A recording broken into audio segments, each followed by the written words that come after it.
인류 역사상 가장 영생에 집착했던 인물 진시황. 그는 영생이 너무도 간절했던 나머지 몸에 좋다고만 하면 온갖 약물과 음식을 찾아다 섭취하곤 했다는데요. 그러다 결국 불로불사의 약인 줄 알았던 수은에 중독되면서 50살이라는 이른 나이에 오히려 단명하고 맙니다. 그런데 진시황이 품었던 이 허황된 꿈을 과학을 활용해 실현하려고 하는 사람들이 있습니다. 그 주인공은 바로 현대사회의 절대 권력자, 빅테크 기업의 CEO들. 아마존의 창업자 제프 베조스는 지난해 알토스랩스라는 바이오 스타트업에 수백만 달러를 투자했고요. 구글은 한참 전인 2013년부터 칼리코라는 자회사를 세워 노화 연구를 진행하고 있습니다. 1948년생인 구글의 엔지니어 레이 커즈와일은 2045년까지만 살아남을 수 있다면, 그래서 이 모든 노화 연구의 성과를 누릴 수만 있다면 늙지도 않고 죽지도 않고 영원히 살 수 있다고 주장하며 매일 100여 알의 영양제를 때려 먹고 있습니다. 실현 가능성이 없다면 절대 덤비지 않았을 냉혹한 사업가들이 나서고 있습니다. 게다가 천문학적인 돈과 세계 최고의 과학자들을 쏟아붓고 있죠. 이거 왠지 이번에는 좀 다를 것 같지 않나요? 그래서 준비한 오늘의 주제, 현대판 진시황이 꿈꾸는 영생의 비밀, 노화의 종말입니다. 영생을 가로막는 장애물이 뭐가 있을까요? 사고도 있고요. 애초에 몹쓸 병을 안고 태어나거나 젊은 나이에 큰 병을 얻는 사람도 있습니다. 하지만 뭐니 해도 지금까지 가장 많은 사람을 사망에 이르게 한 원인은 아마 노화일 겁니다. 암도 결국은 노화의 산물인 경우가 많잖아요. 그런데 이 노화는 도대체 왜 일어날까요? 한때는 DNA의 손상이 노화의 원인이라고 보는 이론이 많았습니다. 그런데 이걸 뒤집은 사례가 등장했죠. 여러분도 한 번쯤은 들어봤을 법한 그 이름, 복제양 돌리. 과학자들은 늙은 양의 세포에서 추출한 DNA를 다른 줄기세포에 이식함으로써 돌리를 창조했습니다. 그런데 DNA 손상이 노화의 원인이라면 늙은 양의 DNA를 받은 돌리도 늙은 채로 태어나거나 평범한 양보다는 훨씬 더 빨리 늙어야 하지 않겠어요? 하지만 아니었습니다. 돌리는 상대적으로 단명했지만 그 이후에도 활발하게 진행된 클론 연구 결과를 보면 목재 동물들 대부분 평범한 개체들의 평균 수명만큼은 살았다는 사실을 알 수 있습니다. 그렇다면 늙은 생물들도 DNA는 온전하다고 볼 수 있는 거 아닐까요? 그래서 다양한 대안 이론이 우후죽순 등장했는데요. 최근에 가장 크게 각광을 받고 있는 노화 이론이 있습니다.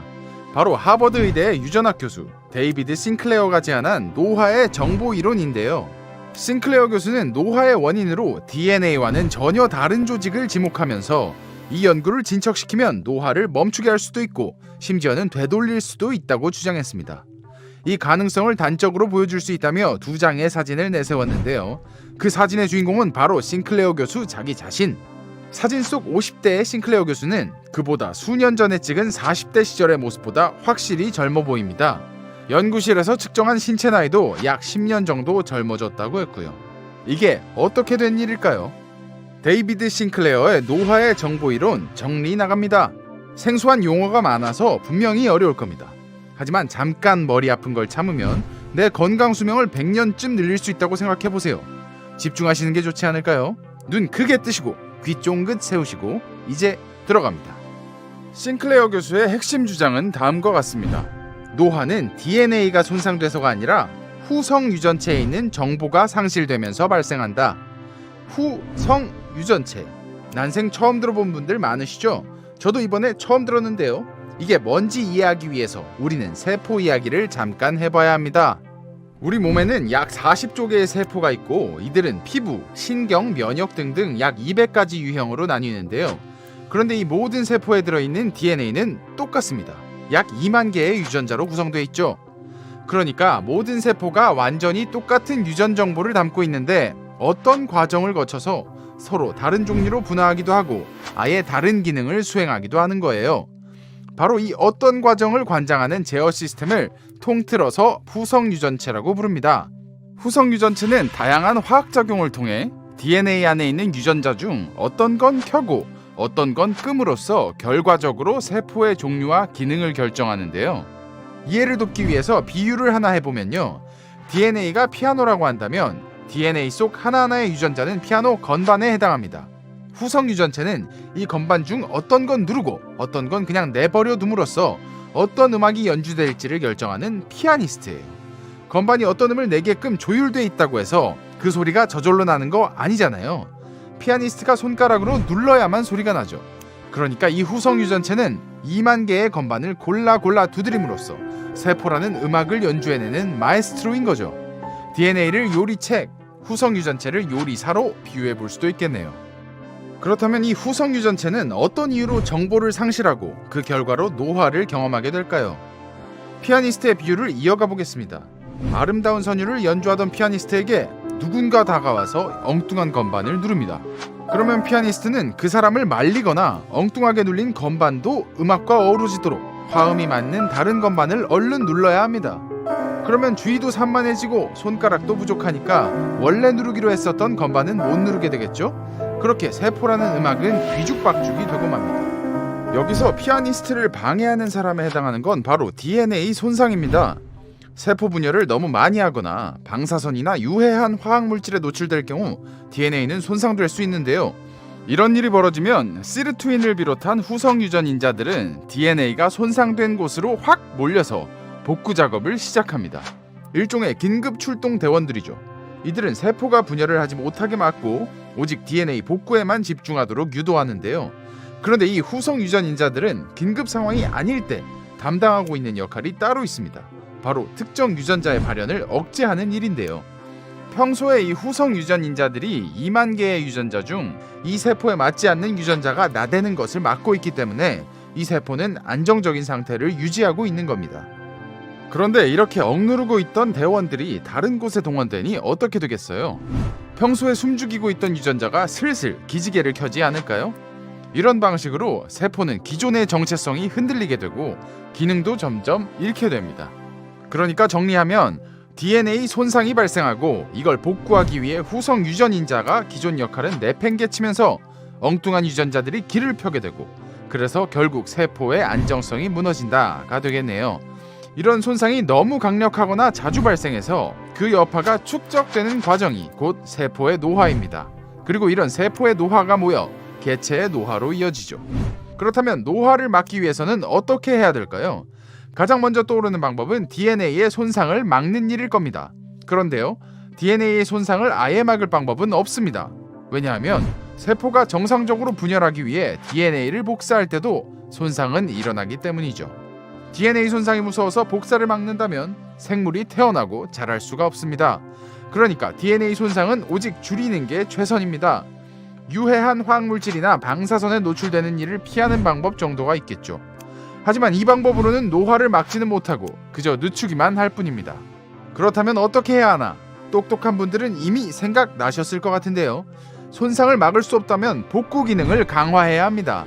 그러니까 아까 이야기했던 시르투인과 엠토르 같은 출동대원들, 후성 유전인자들을 늘리거나 훨씬 더 강하게 활성화할 수 있다면, 그래서 DNA 손상을 복구하면서도 동시에 엉뚱한 유전자도 억제할 수 있다면, 그러면 노화를 막을 수도 있는 거 아닐까요? 너무 감사하게도 이 일은 실제로 가능합니다. 싱클레어 교수팀은 늙은 쌍둥이 쥐를 데리고 실험을 진행했습니다. 한 마리에게만 후생 유전인자와 유사하도록 실험실에서 배합한 칵테일 인자를 주입해줬는데요. 그 결과 이 생쥐는 시력과 뇌 능력이 좋아지고 근육과 신장 조직도 더 건강해졌습니다. 노화의 시계가 되돌려진 거죠. 이 두 마리의 생쥐가 바로 그 주인공들인데요. 진시황이 찾던 불로초가 바로 우리 몸에 있었습니다. DNA 손상을 복구하고 세포의 기능을 유지하는 후생 유전인자들이 바로 불로초였던 겁니다. 그래서 과학자들은 이들을 장수 유전자라고 부르기도 합니다. 이 장수 유전자들은 의식적인 노력을 통해 더 활성화시킬 수 있습니다. 우리 몸속의 불로초를 어떻게 늘리느냐? 이제 오늘의 영상에서 가장 중요한 대목인데요. 역설적이게도 이 장수 유전자를 활성화시키기 위해선 우리 몸을 괴롭혀야 합니다. 물론 DNA가 손상될 정도로 과도하거나 너무 잦아서는 안 되겠죠. 영구적인 손상은 가하지 않으면서도 이 몸이 얘네 장수 유전자들을 많이 필요로 하는구나 라고 인식할 수 있게끔 약한 스트레스를 계속 줘야 합니다. 이렇게 약한 스트레스나 적은 독소가 오히려 인체에 좋은 효과를 가져오는 것을 일컬어 호르메시스라고 하죠. 노화를 막기 위해 우리 몸을 어떤 식으로 괴롭히는 게 좋을까요? 가장 확실하게 검증된 방법은 열량 제한입니다. 지난 80년에 걸쳐 효모, 쥐, 원숭이, 인간 등 다양한 생물을 대상으로 진행된 연구들은 영양실조 없는 열량 제한이 장수로 이어진다는 결과를 일관성 있게 보여주고 있습니다. 그럼 이제부터 평생 소식하시며 살면 되겠네요? 참 쉽죠? 저는 못하겠지만요. 요즘처럼 온갖 사내 진미를 손쉽게 구할 수 있는 세상에서 소식은 그 어떤 일보다도 어려운 일일 수 있잖아요. 그런데 천만다행, 이번에 소개해드리는 방법을 가장 선호하실 것 같은데요. 시르투인을 활성화한다고 알려진 NAD 조효소를 영양제로 직접 섭취할 수도 있습니다. NAD는 시르투인의 연료 역할을 하는데요. 나이를 먹을수록 온몸에서 NAD 농도가 줄어드는 것으로 알려져 있습니다. NR 또는 NMN을 포함하는 영양제를 먹으면 되는데요. 이들은 몸에서 NAD로 전환돼서 섭취할 경우엔 약 2시간 동안 체내 NAD 농도가 25%까지 올라가는데요. 호주의 한 연구팀이 늙은 생쥐에게 NMN을 투여했더니 그동안 생쥐의 생물학적인 체력 한계라고 여겨졌던 3km를 넘겨 끝없이 쳇바퀴를 돌아댔다고 합니다. 폐경을 맞이했던 어떤 여성은 다시 월경을 시작하는 케이스도 발견됐다고 하니까 노화를 되돌리는 효과가 어느 정도는 있는 게 분명해 보입니다. 지금 당장 늙지 않을 수 있다고는 아무도 장담할 수 없습니다. 하지만 이쯤 되니 영생이 완전히 허무맹랑한 목표는 아니겠다라는 생각이 드시지 않나요? 연구 결과가 좋다면 머지않은 미래에는 앞서 소개해드린 귀찮은 일을 모두 하지 않더라도 알약 하나만으로 더 강력한 효과를 낼 수도 있게 될지 모릅니다. 그러니까 현대판 진시황들이 저마다 흥분해서 천문학적인 돈을 쏟아붓고 있는 거죠. 하지만 지금 당장 우리가 내릴 수 있는 결론은 오직 하나뿐입니다. 부지런한 사람만이 오래 살아남을 수 있다. 적게 먹고 많이 움직이고 땀 뻘뻘 흘리고 와들와들 자주 떨고 영양제 잘 챙겨 먹는 사람이 무조건 더 오래 살 겁니다. 그렇게 삶을 이어가다 보면 언젠가 저 부자들이 더 확실한 방법을 만들어내는 날이 오지 않을까요? 200년 뒤에도 여기서 여러분들을 만날 수 있길 기원하겠습니다.